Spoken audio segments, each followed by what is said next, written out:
매일 성경 함께 나누겠습니다. 첫 번째 문단입니다.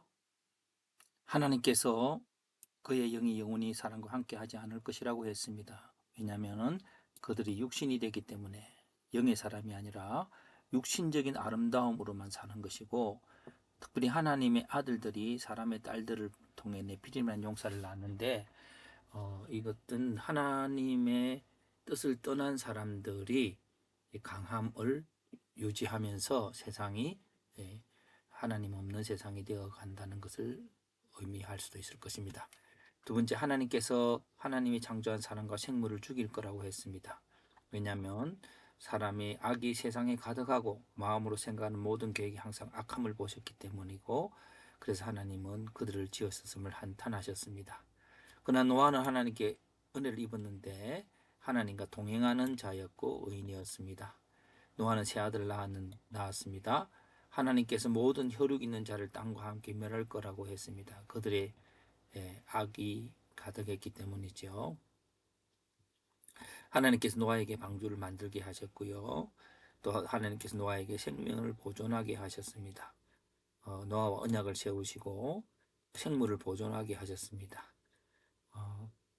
하나님께서 노아에게 은혜를 주셨는데 모든 생물을 멸할 때 방주에 들어가게 하시고 생물을 보존하게 하셨습니다.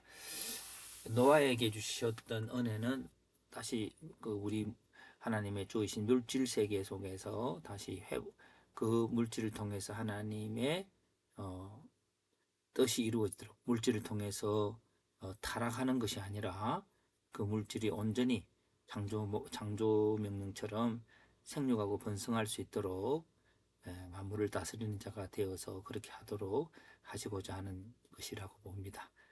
주제는 노아가 받은 은혜인데요. 그 배경은 하나님이 창조한 생물을 죽이려고 할 때에 하나님이 육체적인 것들, 육체를 떠날 것이라고 하는 것이 있을 때에 하나님께서는 노아를 은혜해 주셨습니다. 받은 은혜로 하나님과 동행하는 자였고, 하나님과 동행하는 자들은 이제 방주를 만들고 생명을 보존합니다. 그것이 하나님이 노아를 은혜를 주신 목적입니다. 전체 요약입니다. 하나님께서는 하나님의 아들들이 사람의 딸들과 결혼하고 네피림이라는 용사를 낳으며 그들이 악을 행함을 보시고 하나님께서 그들을 지었음을 한탄하시며 그들과 영원히 함께 하지 않으며 그들을 죽이려 합니다.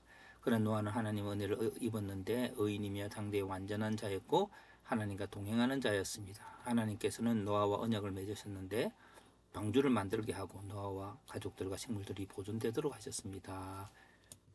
자, 해석입니다. 하나님께 주신 만물을 통해 악한 일이 많이 일어납니다. 하나님의 아들들이 사람의 딸들을 통해 네피림이라는 용사를 낳으며 세상을 지배했을 것입니다. 그리고 그 가운데 악이 가득하게 되었을 것입니다. 하나님께서는 사람과 생물을 다 멸하기로 하셨는데 노아에게는 은혜를 주셔서 만물을 보존하십니다. 만물을 통해 악을 행하지 않게 되도록 하기 위함일 것입니다. 왜냐하면 이렇게 해석하는 이유는 그들이 세상의 육체의 강함을 통해서 하나님 있든 없든 하나님 아들들이 그 육체의 아름다움과 아름다움이라는 것은 외형적 아름다움만 아니라 재물의 능력, 권세의 매력 이런 것들이겠죠. 그런데 그렇게 해서 더 그런 걸 추구하는 사람들이 더 강해지고, 그래서 그 물질로 이렇게 세상이 평가되고 다스려지는 그때에 하나님께서는 그들을 멸하시기로 하신 것입니다. 그 이유는 하나님 주신 만물들을 보존하셔서 다시 예수 그리스도 안에서 우리가 주어진 만물에게 굴복되는 게 아니라 사랑의 도구가 되고 구원의 도구가 되게 하시려고 하는, 만물이 그런 도구가 되게 하시려는 하나님의 의지가 담겨 있다고 봅니다. 적용입니다. 사람에게 주신 물질적, 정신적, 권세적 축복이 악을 만들게 됩니다. 세상의 아름다움으로 인하여 하나님의 아들들이 타락하게 됩니다. 이런 때에 하나님 은혜를 받은 백성들은 하나님과 동행하면서 하나님이 지으신 만물들을 통해 악이 일어나지 않도록, 하나님 주신 물질적인 복이 악으로 나아가지 않도록 해야 할 것입니다. 만물이 주의 사랑과 구원을 이루는 도구가 될 수 있도록 해야 할 것이라고 적용해 보았습니다.